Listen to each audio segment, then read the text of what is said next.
ਰਾਜ ਕਾਜ ਦੇ ਵਿੱਚ ਮੈਦਾਨੇ ਜੰਗ ਜਾਣ ਦੇ ਵਿੱਚ ਰਾਜਨੀਤੀ ਦੇ ਵਿੱਚ ਬਾਣੀ ਤਾਂ ਹਰ ਜਗ੍ਹਾ ਹੀ ਸਹਾਇਤਾ ਕਰਦੀ ਹੈ। ਜਿਹੜਾ ਮਰਜੀ ਮਹਾਰਾਜ ਜੀ ਤੋਂ ਆਪਾਂ ਮੰਗ ਲਈਏ।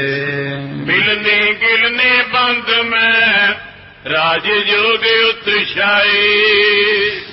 ਬੰਦ ਮੈਂ ਬੰਦ ਹੁੰਦਾ ਰਿਸ਼ਤੇਦਾਰ, ਰਿਸ਼ਤੇਦਾਰਾਂ ਨੂੰ ਮਿਲਣਾ ਗਿਲਣਾ। ਉਹ ਤਾਂ ਆਪਾਂ ਨੂੰ ਪਤਾ ਹੀ ਹੈ ਕਈ ਚੀਜ਼ਾਂ ਦਾ ਵੀ ਜਦੋਂ ਬਰਾਤ ਆਉਂਦੀ ਹੈ ਉਦੋਂ ਸ਼ਬਦ ਪੜ੍ਹਦੇ ਹਮ ਘਰ ਸਾਜਨ ਆਏ, ਬਾਣੀਆਂ ਹੀ ਪੜ੍ਹਦੇ ਹੈ। ਆਨੰਦ ਕਾਰਜਾਂ ਵਿੱਚ ਫਿਰ ਲਾਵਾਂ ਦਾ ਪਾਠ, ਪਹਿਲਾਂ ਕੀਰਤਨ ਹੁੰਦਾ ਹੈ। ਮਹਾਰਾਜ ਕਹਿੰਦੇ ਜਪਜੀ ਸਾਹਿਬ ਵੀ ਪੜ੍ਹਿਆ ਕਰੋ। ਜਪਜੀ ਸਾਹਿਬ ਦਾ ਪਾਠ ਜਿਹੜਾ ਹੈ ਇਹ ਪੜ੍ਹਨਾ, ਰਿਸ਼ਤੇਦਾਰੀ 'ਚ ਮਿਲਣ ਜਾਣਾ, ਰਾਜ ਯੋਗ ਦੇ ਵਿੱਚ। ਕਹਿਣ ਤੋਂ ਭਾਵ ਕਿ ਇੱਕ ਚਿੰਤਾਮਣੀ ਹੁੰਦੀ ਹੈ, ਚਿੰਤਾ ਦੂਰ ਕਰਦੀ ਹੈ। ਇੱਕ ਕਾਮ ਧੇਨ ਗਊ ਹੈ, ਉਹਦੇ ਕੋਲ ਕੋਈ ਇੱਛਾ ਕਰ ਲਓ ਪੂਰੀ ਕਰਦੀ ਹੈ। ਇੱਕ ਕਲਪ ਬ੍ਰਿਛ ਹੈ। ਪਰ ਸਤਿਗੁਰੂ ਨੇ ਕਿਹਾ ਕਿ ਇੱਛਾ ਪੂਰਕ ਸਰਬ ਸੁਖ ਦਾਤਾ ਹਰ ਜਾ ਕੇ ਬਸ ਹੈ ਕਾਮ ਧੇਨਾ। ਕਾਮ ਧੇਨ ਜਪਜੀ ਸਾਹਿਬ ਦੇ ਬਸ ਵਿੱਚ ਹੀ ਹੈ। ਫਿਰ ਆਪਾਂ ਕਾਮ ਧੇਨ ਨੂੰ ਕਾਹਨੂੰ ਦੇਖਣਾ ਹੈ, ਜਾਂ ਕਲਪ ਬ੍ਰਿਛ ਵੱਲ ਕਾਹਨੂੰ ਦੇਖਣਾ ਹੈ, ਜਾਂ ਕਿਸੇ ਹੋਰ ਵੱਲ ਕਿਉਂ ਦੇਖਣਾ? ਮਹਾਰਾਜ ਕਹਿੰਦੇ ਫਿਰ ਭਾਈ ਜਿਹੜਾ ਜਪਜੀ ਸਾਹਿਬ ਪੜ੍ਹਦਾ ਹੈ ਉਹਦਾ ਤਾਂ ਸਿੱਧਾ ਹੀ ਮਤਲਬ ਹੈ ਕਿ ਉਹਦੀਆਂ ਸਾਰੀਆਂ ਇੱਛਾਵਾਂ, ਚਾਹੇ ਉਹ ਰਜੋਗੁਣੀ ਹੈ, ਚਾਹੇ ਉਹ ਸਤੋਗੁਣੀ ਹੈ, ਚਾਹੇ ਉਹ ਭਗਤੀ ਹੈ, ਚਾਹੇ ਉਹ ਜੋਗ ਵਿਰਾਗ ਗਿਆਨ, ਉਮਰ ਦਾ ਵਾਧਾ ਮੰਗਿਆ, ਚਾਹੇ ਘਰ ਦਾ ਕੋਈ ਕੰਮ ਹੈ, ਚਾਹੇ ਪਰਲੋਕ ਦਾ ਕੋਈ ਕੰਮ ਹੈ, ਸਾਰੇ ਕਾਰਜਾਂ ਵਿੱਚ ਜਪਜੀ ਸਾਹਿਬ ਦੀ ਬਖਸ਼ਿਸ਼ ਹੁੰਦੀ ਹੈ। ਇਨ ਕਾਰਜ ਕੀ ਅਟਕ ਮੈਂ ਪੰਜ ਪਚੀਸਾ ਜਾਪ। ਹੁਣ ਇਹਨਾਂ ਕਾਰਜਾਂ ਵਿੱਚ ਜਿਹੜਾ ਅੜਿੱਕਾ ਪੈ ਜਾਂਦਾ ਹੈ, ਸੋ ਇਸ ਕਰਕੇ ਕਹਿੰਦੇ ਨੇ ਮੂਲ ਮੰਤਰ ਦਾ ਹੀ ਮੁੱਖ ਹੈ ਕਿ ਮੂਲ ਮੰਤਰ ਦਾ ਜਿਹੜਾ ਅਭਿਆਸ ਹੈ ਨਾ, ਉਹ ਤੁਸੀਂ ਉਹ ਅਭਿਆਸ ਜਾਂ ਤਾਂ ਸਮਾਂ ਰੱਖ ਕੇ ਕਰੋ, ਬਈ ਰੋਜ਼ ਘੱਟੋ ਘੱਟ 2 ਘੰਟੇ ਮੂਲ ਮੰਤਰ ਮੈਂ ਪੜ੍ਹਨਾ ਹੈ। ਜਾਂ ਫਿਰ ਨਵੇਂ ਬੰਦੇ ਲਈ ਮਾਲਾ, ਬਈ ਮਾਲਾ ਕੁਛ ਰੱਖੋ, ਵੀ ਮੈਂ ਇੰਨੀਆਂ ਮਾਲਾ ਜਿਹੜੀਆਂ ਨੇ ਹਰ ਰੋਜ਼ ਕਰਨੀਆਂ ਨੇ, ਘੱਟੋ ਘੱਟ 10 11 15 20 25 ਮਾਲਾ ਮੂਲ ਮੰਤਰ ਦੀਆਂ ਅਭਿਆਸ ਵਜੋਂ ਕਰਨੀਆਂ ਨੇ। ਜੇ ਆਪਾਂ ਥੋੜਾ ਕਰਦੇ ਹਾਂ ਮੂਲ ਮੰਤਰ ਤੇ ਆਪਾਂ ਕੰਮਾਂ ਦੀ ਇੱਛਾ ਬਹੁਤ ਕਰਦੇ ਹਾਂ। ਇਸ ਕਰਕੇ ਕਿਉਂਕਿ ਗ੍ਰਸਤੀ ਦੇ ਕਾਰਜ ਹੀ ਬਹੁਤ ਜ਼ਿਆਦਾ ਹੁੰਦੇ ਨੇ, ਤਾਂ ਤੇ ਸਤਿਗੁਰੂ ਮਹਾਰਾਜ ਕਹਿੰਦੇ ਮੂਲ ਮੰਤਰ ਦਾ ਅਭਿਆਸ ਜਿਹੜਾ ਹੈ ਉਹ ਥੋੜਾ ਨਾ ਕਰੋ। ਹਰ ਵਕਤ ਪੰਜਾਂ ਪਿਆਰਿਆਂ ਨੇ ਤਾਂ ਇਹੀ ਹੁਕਮ ਕੀਤਾ ਜਦ ਅੰਮ੍ਰਿਤ ਛਕਦੇ ਆ ਭਾਈ, ਦੇਖੋ ਅੰਮ੍ਰਿਤ ਵੇਲੇ 5 ਬਾਣੀਆਂ ਤਾਂ ਪੜ੍ਹ ਲਈਆਂ, ਹੁਣ ਬਾਕੀ ਦਾ ਸਮਾਂ ਕੀ ਕਰਨਾ ਹੈ? ਸੁਖਮਨੀ ਸਾਹਿਬ ਆਸਾ ਦੀ ਵਾਰ ਤੇ ਚਲੋ 1.5 ਘੰਟਾ ਲੱਗ ਗਿਆ, ਬਾਕੀ ਫਿਰ ਕਹਿੰਦੇ ਮੂਲ ਮੰਤਰ ਤੇ ਗੁਰ ਮੰਤਰ, ਉੱਠਦੇ ਬੈਠਦੇ ਸਵਾਸ ਸਵਾਸ, ਇਹਨਾਂ ਦਾ ਜਾਪ ਜਿਹੜਾ ਕਰਨ ਨੂੰ ਪੰਜਾਂ ਪਿਆਰਿਆਂ ਦਾ ਹੁਕਮ ਆਪਾਂ ਨੂੰ ਉਹੀ ਇੱਥੇ ਦਰਸਾਇਆ ਵੀ ਹਰ ਵਕਤ ਮੂਲ ਮੰਤਰ ਦਾ ਅਭਿਆਸ ਕਰਦੇ ਰਹੋ। 36 38 ਜਾਪ ਕਰ ਲੱਖ ਅਰਧ ਤੇ ਲੱਖ। ਹੁਣ ਇਹ ਜਿੰਨਾ ਕੁ ਕਾਰਜ ਹੈ, ਕੰਮ ਦੇਖਿਆ ਜਾਂਦਾ, ਕੰਮ ਹੈ ਇੰਨਾ ਕੰਮ ਹੈ। 5000 ਮੂਲ ਮੰਤਰ ਹੈ, 25000 ਦਾ ਜਾਪ ਹੈ, 36000 36 ਅੱਖਰਾ ਭਾਵ ਪੁਰਾਤਨ ਸਮੇਂ ਵਿੱਚ 36 ਅੱਖਰਾ ਨਾਨਕ ਹੋਸੀ ਵੀ ਸੱਚ ਤੱਕ ਹੈ, 25 ਅੱਖਰਾ ਜਿਹੜਾ ਉਹ ਜਾਪ ਗੁਰਪ੍ਰਸਾਦ ਤੱਕ ਹੈ। ਇਹਨਾਂ ਚੀਜ਼ਾਂ ਨਾਲੋਂ ਹਟ ਕੇ ਆਪਾਂ ਇੱਕੋ ਹੀ ਗੱਲ ਕਰੀਏ ਕਿ ਮੂਲ ਮੰਤਰ ਦਾ ਜਿਹੜਾ ਅਭਿਆਸ ਹੈ, ਜਿਹੜਾ ਪੰਜਾਂ ਪਿਆਰਿਆਂ ਨੇ ਬਖਸ਼ਿਸ਼ ਕੀਤਾ ਹੈ, ਇਹਦਾ ਜੇ ਚਲੋ ਜੇ ਤੁਸੀਂ ਇਹ ਕਹੋ ਵੀ ਇਹ ਤਾਂ ਬਹੁਤ ਜ਼ਿਆਦਾ ਸਾਤੋਂ ਹੁੰਦਾ ਨਹੀਂ ਇੰਨਾ, ਤਾਂ ਫਿਰ ਘੱਟੋ ਘੱਟ 5-6 ਮਾਲਾ ਰੋਜ਼ ਕਰ ਦੇਣੀਆਂ ਚਾਹੀਦੀਆਂ, ਜਾਂ 11 ਮਾਲਾ, ਜਾਂ ਫਿਰ ਜਪਜੀ ਸਾਹਿਬ ਦੇ 11 ਪਾਠ ਜਾਂ 5 ਪਾਠ। ਤੋ ਇਸ ਤਰ੍ਹਾਂ ਹੈ ਕਿ ਸਾਡੀਆਂ ਜਿਹੜੀਆਂ 5 ਬਾਣੀਆਂ ਤਾਂ ਬਹੁਤ ਅੱਛੀ ਗੱਲ ਹੈ, 5 ਬਾਣੀਆਂ ਤਾਂ ਪੜ੍ਹਦਾ ਹੀ ਪੜ੍ਹਦਾ ਸਿੱਖ, ਪਰ ਮਹਾਰਾਜ ਦੇ ਕਹਿਣ ਦਾ ਭਾਵ ਹੈ ਕਿ ਕੋਈ ਸਵਾਸ ਜਿਹੜਾ ਆਪਣਾ ਖਾਲੀ ਨਾ ਜਾਣ ਦਿਓ। ਹਰ ਸਵਾਸ ਦੇ ਨਾਲ ਆਖੋ ਸਤਿਨਾਮ ਸ੍ਰੀ ਵਾਹਿਗੁਰੂ ਸਾਹਿਬ ਜੀਓ, ਸਤਿਨਾਮ ਸ੍ਰੀ ਵਾਹਿਗੁਰੂ ਸਾਹਿਬ ਜੀਓ। ਵਰਣ ਪੰਜ ਪੰਚੀਸ ਕੈ ਅਥਵਾ 36 ਹੋਏ। ਹੁਣ ਵਰਣ ਜਿਹੜੇ 5 ਨੇ, ਇਹ ਵਰਣ ਪੰਜ ਇਉਂ 5 ਬਣੇ, ਇੱਕ ਓੰਕਾਰ ਸਤਨਾਮ ਤੱਕ 5 ਅੱਖਰ ਗਿਣੇ ਜਾਂਦੇ ਨੇ। ਇਹ ਹੁਣ ਇੱਕ ਸਮਾਂ ਸੀ ਪੁਰਾਣਾ। ਅੱਜ ਦੇ ਸਮੇਂ ਵਿੱਚ ਫਿਰ ਬੰਦਾ ਬਹੁਤੇ ਜ਼ਿਆਦੇ ਚੱਕਰਾਂ 'ਚ ਜਾਂ ਸੋਚਣ 'ਚ ਜਾਂ ਉਹ ਕਿੰਤੂ ਪਰੰਤੂ 'ਚ ਗੱਲ ਆ ਜਾਂਦੀ। ਇਸ ਕਰਕੇ ਇਹ ਜਿਹੜੇ ਨੇ 5 25 ਸਾਰੇ ਆਪਾਂ ਗੱਲਾਂ ਮੁਕਾ ਕੇ ਇੱਕ ਪਾਸੇ ਹੀ ਆਉਂਦੇ ਆ ਕਿ ਜਿਹੜਾ ਮੂਲ ਮੰਤਰ ਦਾ ਅਭਿਆਸ ਆਪਾਂ ਨੂੰ ਬਖਸ਼ਿਆ ਨਾ, ਇਹ ਪੜ੍ਹੀ ਜਾਓ। ਇੱਕ ਤੇ ਮੈਂ ਇਹ ਚੀਜ਼ ਮਹਾਂਪੁਰਸ਼ਾਂ ਕੋਲੋਂ ਜ਼ਿਆਦਾਤਰ ਦੇਖੀ ਹੈ। ਸੰਤ ਬਾਬਾ ਹਰਨਾਮ ਸਿੰਘ ਜੀ ਰਾਮਪੁਰ ਖੇੜੇ ਵਾਲੇ ਮਹਾਂਪੁਰਸ਼ ਜਦੋਂ ਗੁਰੂ ਗ੍ਰੰਥ ਸਾਹਿਬ ਦੀ ਤਾਬਿਆ ਬੈਠਣਾ ਹੁਕਮਨਾਮਾ ਲੈਣ ਤਾਂ ਉਹ ਪਹਿਲਾਂ ਸਾਰੇ ਮੰਤਰ ਪੜ੍ਹਦੇ, ਜਿਵੇਂ ਇੱਕ ਓਂਕਾਰ ਸਤਿਗੁਰ ਪ੍ਰਸਾਦ, ਇੱਕ ਓਂਕਾਰ ਸਤਨਾਮ ਗੁਰ ਪ੍ਰਸਾਦ, ਇੱਕ ਓਂਕਾਰ ਸਤਨਾਮ ਕਰਤਾ ਪੁਰਖ ਗੁਰ ਪ੍ਰਸਾਦ। ਇਸੇ ਪ੍ਰਕਾਰ ਮੂਲ ਮੰਤਰ ਨਾਨਕ ਹੋਸੀ ਵੀ ਸਾਜ ਤੱਕ ਸਾਰੇ ਪੜ੍ਹ ਕੇ ਫਿਰ ਉਹਨਾਂ ਨੇ ਮੰਗਲ ਕਰਕੇ ਉਹਨਾਂ ਨੇ ਕਹਿਣਾ ਇਹ ਜਿਹੜੇ ਲਿਖੇ ਹੋਏ ਆਪਣੇ ਵਾਸਤੇ ਲਿਖੇ ਹੋਏ ਨੇ ਸਾਰੇ। ਇਸ ਕਰਕੇ ਚਾਹੇ ਇੱਕ ਓਂਕਾਰ ਸਤਿਗੁਰ ਪ੍ਰਸਾਦ ਦਾ ਜਾਪ ਕਰਦੇ ਰਹੋ, ਉਹ ਵੀ ਬਹੁਤ ਵਧੀਆ ਹੈ। ਹਰ ਵਕਤ ਮੂਲ ਮੰਤਰ ਦਾ ਅਭਿਆਸ ਕਰਦੇ ਰਹੋ। ਕਰੈ ਹੋਮ ਗੁਰ ਮੰਤਰ ਕੋ ਸਕਲ ਬਿਗਨ ਦੇ ਖਾਪ। ਹੁਣ ਗੁਰਮੰਤਰ ਜਿਹੜਾ ਹੈ ਹਰ ਵਕਤ ਹੋਮ ਕਰਨਾ, ਭਾਵ ਵਾਹਿਗੁਰੂ ਵਾਹਿਗੁਰੂ ਵਾਹਿਗੁਰੂ ਪੜ੍ਹੀ ਜਾਣਾ। ਗੁਰੂ ਘਰ ਦੇ ਵਿੱਚ ਜਿਹੜਾ ਇੱਥੇ ਹੋਮ ਅੱਖਰ ਲਿਖਿਆ ਭੁਲੇਖਾ ਖਾ ਜਾਂਦੇ ਕਈ ਲੋਕ। ਇੱਥੇ ਹੋਮ ਇਸ ਤਰ੍ਹਾਂ ਹੈ ਕਿ ਜਦੋਂ ਆਪਾਂ ਕੜਾਹ ਪ੍ਰਸ਼ਾਦ ਹੀ ਤਿਆਰ ਕਰਦੇ ਹਾਂ, ਬਸ ਕੜਾਹ ਪ੍ਰਸ਼ਾਦ ਤਿਆਰ ਕਰਨਾ, ਸਿਮਰਨ ਕਰਨਾ, ਤਾਂ ਇਸੇ ਤਰ੍ਹਾਂ ਹੀ ਸਤਿਗੁਰੂ ਮਹਾਰਾਜ ਦੀ ਬਾਣੀ ਪੜ੍ਹਨੀ, ਇਸੇ ਤਰ੍ਹਾਂ ਹੀ ਸਾਰਾ ਹੋਮ ਗੁਰੂ ਘਰ ਦੇ ਵਿੱਚ ਜਿਹੜਾ ਨਾਮ ਦਾ ਉਚਾਰਨ ਹੈ ਨਾ, ਇਸੇ ਵਿੱਚ ਹੀ ਸਾਰਾ ਕੁਝ ਆ ਜਾਂਦਾ ਹੈ। ਕਿ ਕੜਾਹ ਪ੍ਰਸ਼ਾਦ ਜਿਹੜਾ ਬਸ ਇਹ ਕਰਵਾ ਕੇ ਜਾਂ ਆਪ ਤਿਆਰ ਕਰਕੇ ਮੰਤਰ ਪੜ੍ਹੇ। ਕਾਰਜ ਹੋਏ ਬੰਧਨ ਟੁੱਟੈ ਛੇ ਮੁਖ ਗੁਰੂ ਪ੍ਰਤਾਪ। ਸੋ ਸਾਰੇ ਜਿਹੜੇ ਨੇ ਕਾਰਜ ਹੋ ਜਾਂਦੇ ਨੇ ਅਤੇ ਬੰਧਨ ਟੁੱਟ ਜਾਂਦੇ ਨੇ ਸ਼੍ਰੋਮਣੀ ਗੁਰਾਂ ਦੀ ਪ੍ਰਤਾਪ ਦਾ ਸਦਕਾ। ਜਿਹੜਾ ਕਾਰਜ ਹੁੰਦਾ ਨਾ ਕੋਈ ਵੀ ਆਪਣਾ ਕਾਰਜ ਤਾਂ ਹੁੰਦਾ ਗੁਰਾਂ ਦੀ ਪ੍ਰਤਾਪ ਦਾ ਸਦਕਾ। ਤਾਂ ਮਹਾਰਾਜ ਸੱਚੇ ਪਾਤਸ਼ਾਹ ਕਹਿੰਦੇ ਇਸ ਤਰ੍ਹਾਂ ਦਾ ਕਾਰਜ ਜਿਹੜਾ ਹੈ ਸਮੇਂ ਦੀ ਤਬਦੀਲੀ ਨਾਲ ਹੈ। ਪਹਿਲਾਂ ਐਸਾ ਵੀ ਦੇਖਦੇ ਨੇ ਪੁਰਾਣੇ ਸਮੇਂ ਵਿੱਚ ਧੂਫਾਂ ਦੀ ਵਰਤੋਂ ਹੁਣ ਹੋਰ ਤਰ੍ਹਾਂ ਹੋ ਰਹੀ ਹੈ। ਹੁਣ ਧੂਫਾਂ ਦੀ ਵਰਤੋਂ ਜਿਵੇਂ ਹੁੰਦੀ ਅਗਰਬੱਤੀ ਹੈ। ਪਹਿਲਾਂ ਪੁਰਾਣੇ ਟਾਈਮ ਵਿੱਚ ਅਸੀਂ ਵੀ ਮਹਾਂਪੁਰਸ਼ਾਂ ਦਾ ਅਖੰਡ ਪਾਠ ਕਰਦੇ ਰਹੇ ਹਾਂ। ਉਹ ਧੂਫ 50-60 ਚੀਜ਼ਾਂ ਪਾ ਕੇ ਮਿਲਾ ਕੇ ਦੇਸੀ ਘਿਓ ਪਾ ਕੇ ਕੋਲਿਆਂ ਦੇ ਉੱਤੇ ਪਾਇਆ ਕਰਦੇ ਸੀ। ਸਮੇਂ ਅਨੁਸਾਰ ਹੁਣ ਹੌਲੀ ਹੌਲੀ ਅਗਰਬੱਤੀਆਂ ਆ ਗਈਆਂ, ਹੋਰ ਧੂਫਾਂ ਆ ਗਈਆਂ। ਧੂਫ ਦਾ ਭਾਵ ਇੰਨਾ ਕੀ ਹੁੰਦਾ ਕਿ ਮਾਹੌਲ ਵਿੱਚ ਥੋੜੀ ਖੁਸ਼ਬੂ ਰਹੇ, ਆਸੇ ਪਾਸੇ ਜੇ ਕੋਈ ਮਾੜੀ ਮੋਟੀ ਹਵਾ ਵੀ ਆਉਂਦੀ ਹੈ ਗਲਤ ਜਾਂ ਕੋਈ ਬਦਬੂ ਵਾਲੀ ਚੀਜ਼ ਆ ਜਾਂਦੀ, ਕਦੇ ਕਦੇ ਐਸਾ ਵੀ ਹੋ ਸਕਦਾ। ਉਹਦੇ ਕਰਕੇ ਥੋੜਾ ਜਿਹਾ ਮਾਹੌਲ ਨੂੰ ਸਾਫ਼ ਸੁਥਰਾ ਰੱਖਣ ਲਈ, ਪਵਿੱਤਰ ਰੱਖਣ ਲਈ ਐਸੀ ਕਿਰਿਆ ਕੀਤੀ ਜਾਂਦੀ ਹੈ। ਗਿਆਨੀ ਧਿਆਨੀ ਜੋਗ ਧਰ ਕਰਮੀ ਸੋ ਕ੍ਰਿਤ ਮਦ। ਹੁਣ ਇਹਦੇ ਵਿੱਚ ਜਿਹੜਾ ਹੈ ਗਿਆਨੀ ਗਿਆਨ ਵਾਲੇ, ਜੇ ਗਿਆਨ ਨੂੰ ਕਮਾਉਣਾ, ਧਿਆਨੀ ਧਿਆਨ ਲਾਉਣ ਵਾਲੇ, ਜੋਗੀ ਸੁਕਿਰਤ ਕਰਮੀ, ਅਤੇ ਖਾਸ ਕਰਕੇ ਉਸ ਸਿੱਖ ਲਈ ਜਿਹੜਾ ਇਹ ਕਾਰਜ ਕਿਹਾ ਹੈ। ਉਤਨਾ ਹੀ ਲਿਖਿਆ ਸਹੇ ਜੇ ਗੁਰ ਸ਼ਰਧਾ ਸਿੱਧ। ਕਹਿੰਦੇ ਅਤੇ ਉਸ ਸਿੱਖ ਲਈ ਜਿਸ ਦੀ ਸ਼ਰਧਾ ਗੁਰੂ ਦੇ ਉੱਤੇ ਬਹੁਤ ਜ਼ਿਆਦਾ ਹੈ, ਉਹਦਾ ਉਤਨਾ ਹੀ ਸਹੀ ਹੈ ਜਿਤਨਾ ਲਿਖਿਆ ਹੈ। ਇਤਨਾ ਜਿੰਨਾ ਮਹਾਰਾਜ ਕਹਿੰਦੇ ਅਸੀਂ ਲਿਖ ਦਿੱਤਾ ਬਚਨ ਭਾਵ ਕਹਿਣ ਤੋਂ, ਕਿ ਅਭਿਆਸ ਜਿੰਨਾ ਕਰਨਾ ਹੈ। ਕਿਉਂਕਿ ਇਹ ਤਾਂ ਆਪਾਂ ਕਹਿ ਨਹੀਂ ਸਕਦੇ ਕਿ ਆਪਾਂ ਗਿਣਤੀ ਤੋਂ ਮੈਂ ਬਿਨਾਂ ਹੀ ਕਰਨ। ਤੁਸੀਂ ਕੋਈ ਵੀ ਬੰਦਾ ਗਿਣਤੀ ਤੋਂ ਬਿਨਾਂ ਕਰਕੇ ਦਿਖਾ ਦਿਓ, ਕਿਉਂ ਗਿਣਤੀ ਤੋਂ ਬਿਨਾਂ ਜਿਹੜਾ ਹੁੰਦਾ ਇਹ ਅਵਸਥਾ ਕਿਸੇ 'ਚ ਜਾ ਕੇ ਹੁੰਦਾ। ਮਨ ਇੰਨਾ ਬੇਈਮਾਨ ਹੈ, ਜੇ ਪਹਿਲਾਂ ਹੀ ਗਿਣਤੀ ਨਾ ਰੱਖੀ ਹੋਵੇ, ਇਹ ਪਹਿਲੇ ਦਿਨ ਤਾਂ ਥੋੜ੍ਹਾ ਜਿਹਾ ਕਰੂ, ਫਿਰ ਦੂਜੇ ਦਿਨ ਘਟ ਜਾਊ, ਤੀਜੇ ਦਿਨ ਕਹਿੰਦਾ ਚਲੋ ਛੱਡੋ ਪਰੇ ਕੀ ਲੈਣਾ। ਇਸ ਕਰਕੇ ਨਵੇਂ ਜਗਿਆਸੂ ਲਈ ਤਾਂ ਥੋੜੀ ਗਿਣਤੀ ਦੀ ਲੋੜ ਪੈਂਦੀ ਹੈ।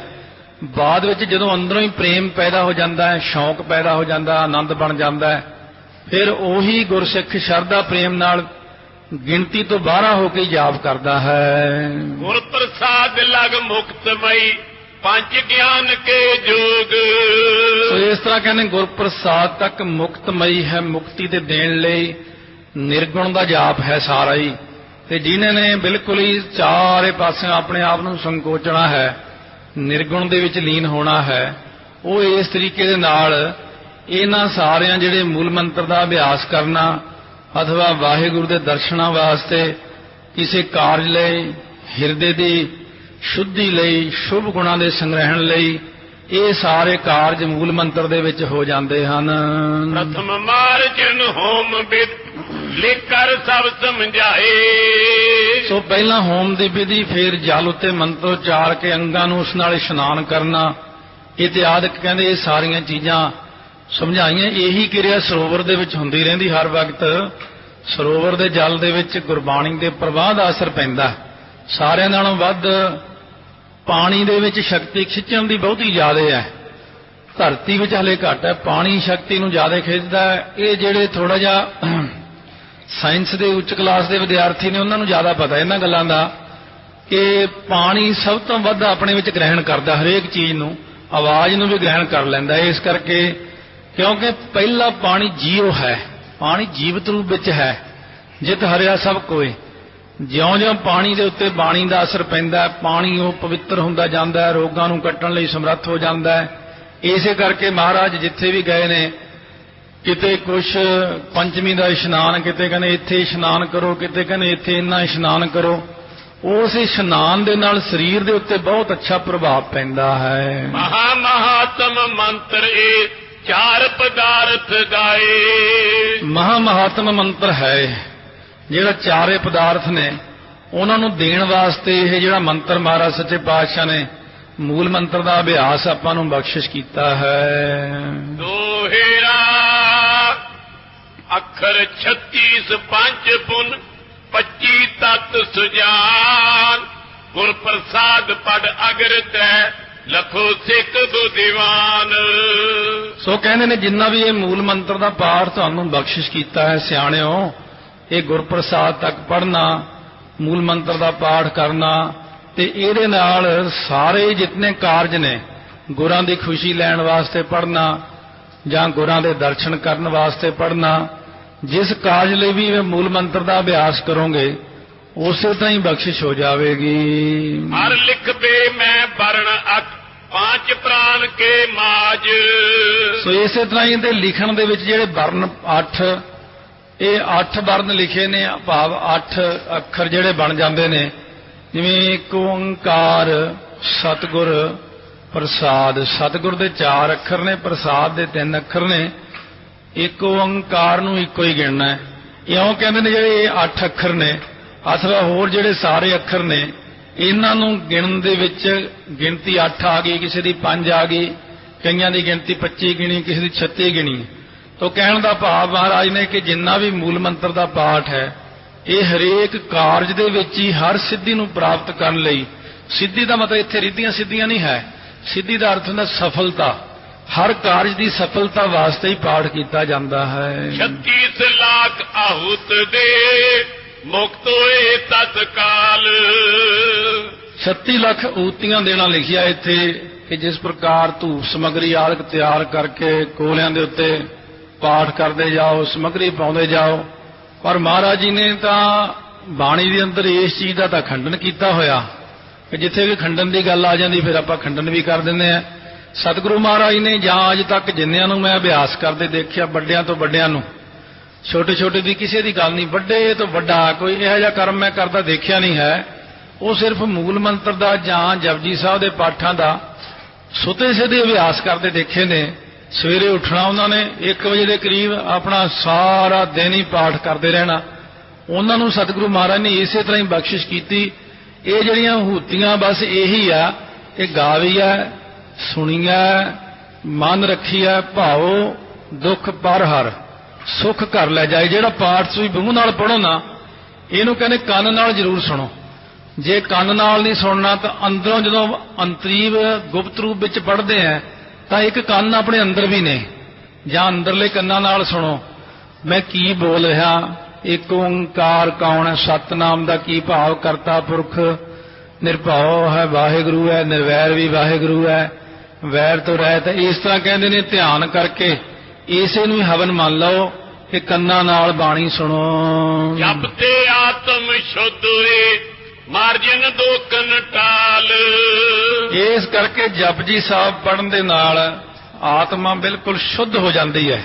ਮੂਲ ਮੰਤਰ ਦਾ ਵੀ ਉਹੀ ਮਤਲਬ ਹੈ, ਜਪਜੀ ਸਾਹਿਬ ਦਾ ਵੀ ਉਹੀ ਭਾਵ ਹੈ ਕਿ ਹਰ ਪ੍ਰਕਾਰ ਦੇ ਨਾਲ ਆਤਮਾ ਦੀ ਜਿਹੜੀ ਸੁੱਧੀ ਹੈ, ਅਥਵਾ ਜਿਹੜੇ ਦੁੱਖ ਨੇ, ਦਲਿੱਦਰ ਨੇ, ਇਹ ਬੰਦੇ ਦੀ ਆਪਣੀ ਇੱਛਾ ਤੇ ਸਾਰੀ ਗੱਲ ਨਿਰਭਰ ਕਰਦੀ ਹੈ।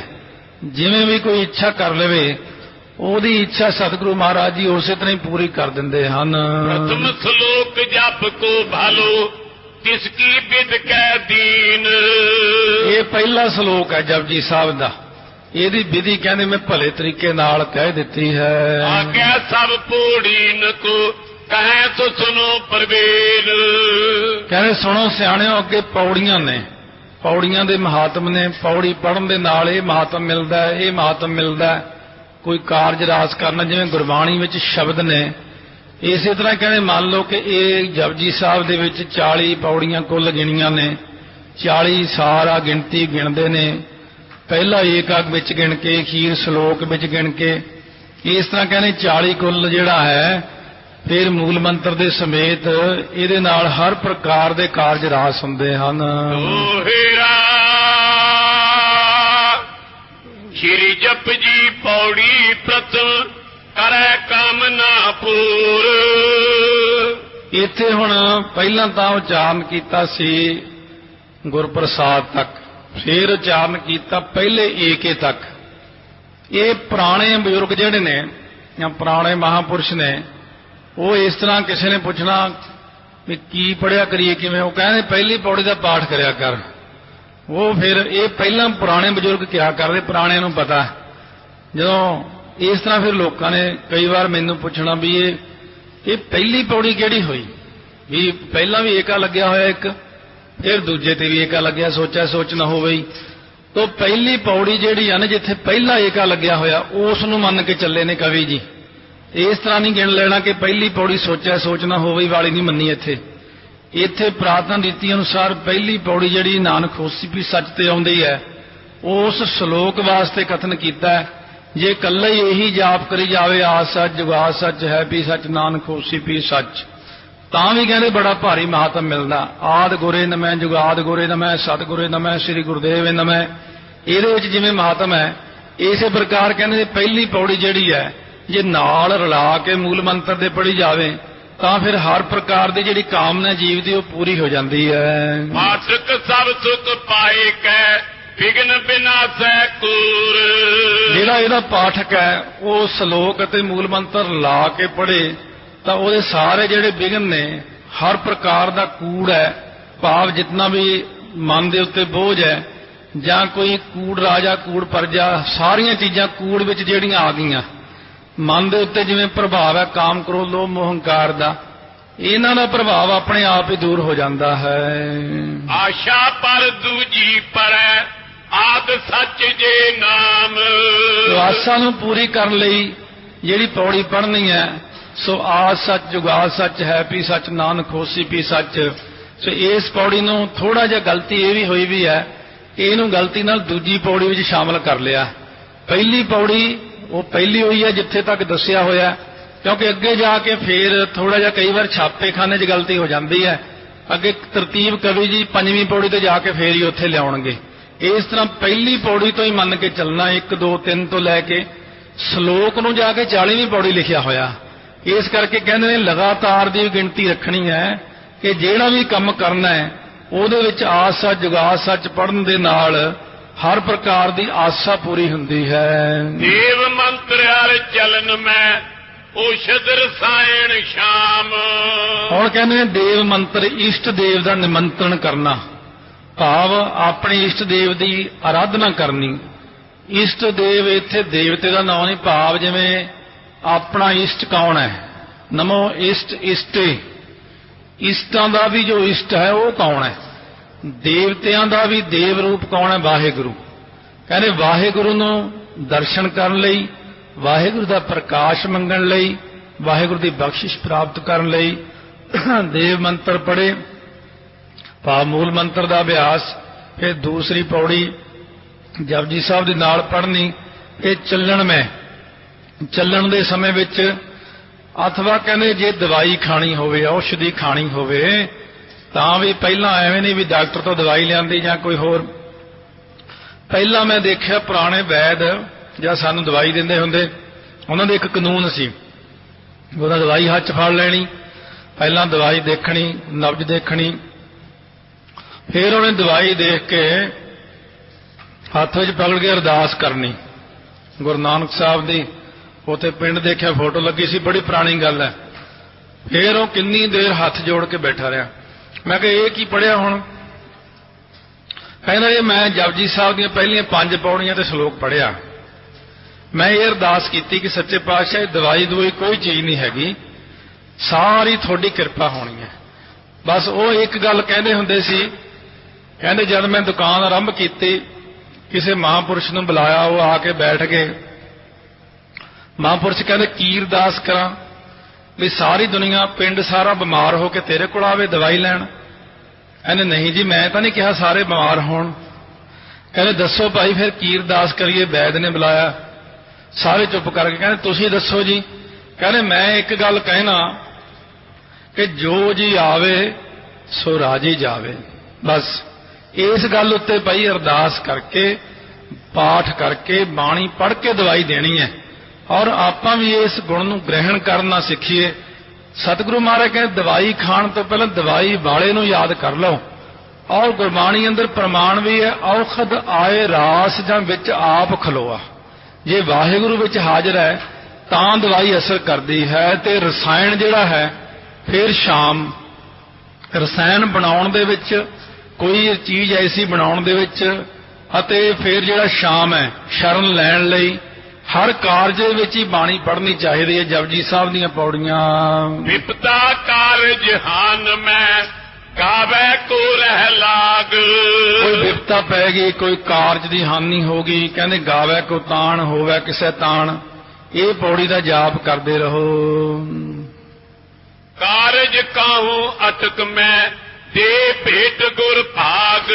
ਪਰ ਇੱਕ ਹੈ ਕਿ ਗੱਲ ਧਿਆਨ ਨਾਲ ਕਹਿੰਦੇ ਸੁਣੋ ਭਾਈ, ਜੇ ਕਾਰਜ ਦੇ ਵਿੱਚ ਅਟਕ ਪੈ ਜਾਵੇ, ਕਾਰਜ ਸਿਰੇ ਨਾਲ ਲੱਗਦਾ ਹੋਵੇ, ਤਾਂ ਫਿਰ ਉੱਥੇ ਜਿਹੜੀ ਗੁਰੂ ਦੀ ਭੇਟਾ ਹੈ ਨਾ ਦਸਵੰਧ, ਉਹ ਜ਼ਰੂਰ ਕੱਢ ਦਿਓ। ਕਿਉਂਕਿ ਗੁਰੂ ਦੀ ਭੇਟਾ ਦਸਵੰਧ ਨਾ ਦੇਣ ਕਰਕੇ ਕਾਰਜ ਵਿੱਚ ਅਟਕ ਪਈ ਹੋਈ ਹੈ। ਦਸਵੰਧ ਕੱਢ ਦਿਓ, ਕਾਰਜ ਦੀ ਅਟਕ ਦੂਰ ਹੋ ਜਾਵੇਗੀ।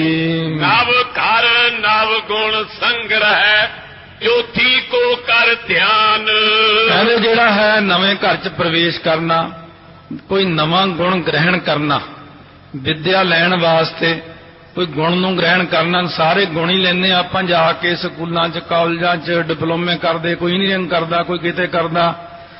ਕੋਈ ਵੀ ਕੰਮ ਸਿੱਖਣਾ ਆਪਾਂ ਨੇ, ਕਿਸੇ ਤੋਂ ਕੋਈ ਵੀ ਗੁਣ ਲੈਣਾ, ਚਾਹੇ ਵਿਦਿਆ ਦਾ ਗੁਣ ਲੈਣਾ, ਸਾਰੇ ਗੁਣਾਂ ਤੋਂ ਪਹਿਲਾਂ ਦੇਖੋ ਬਾਣੀ ਦੀ ਲੋੜ ਹੈ ਆਪਾਂ ਨੂੰ।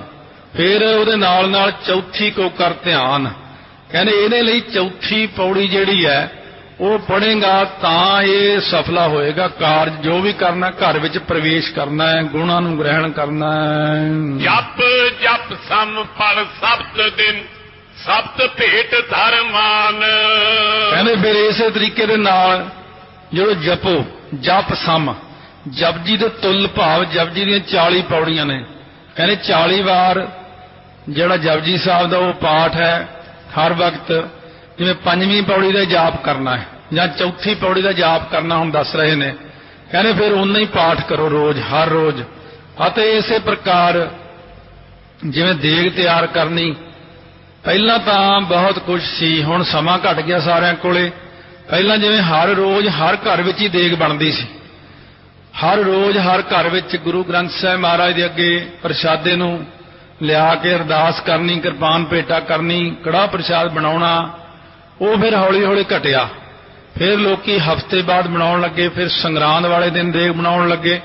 ਪਰ ਮਹਾਰਾਜ ਸੱਚੇ ਪਾਤਸ਼ਾਹ ਕਹਿੰਦੇ ਨੇ ਜਦੋਂ ਵੀ ਆਪਣਾ ਕੋਈ ਕਾਰਜ ਪੈਂਦਾ ਆਪਾਂ ਨੂੰ, ਤਾਂ ਇਹਦੇ ਵਿੱਚ ਇੱਥੇ ਲਿਖੀਆਂ ਸਬਤ ਭੇਟਾ, ਕਹਿੰਦੇ 7 ਵਾਰੀ ਕੜਾਹ ਪ੍ਰਸ਼ਾਦ ਦਿਓ ਜਾਂ ਇਸੇ ਪ੍ਰਕਾਰ ਰੋਜ਼ ਕੜਾਹ ਪ੍ਰਸ਼ਾਦ ਕਰੋ। ਕੜਾਹ ਪ੍ਰਸ਼ਾਦ ਕਰਕੇ ਅਰਦਾਸ ਬੇਨਤੀ ਕਰਕੇ ਬਾਣੀ ਪੜ੍ਹ ਕੇ ਤਾਂ ਗੁਰਾਂ ਦੇ ਅੱਗੇ ਕੋਈ ਅਰਦਾਸ ਕਰਿਆ ਕਰੋ।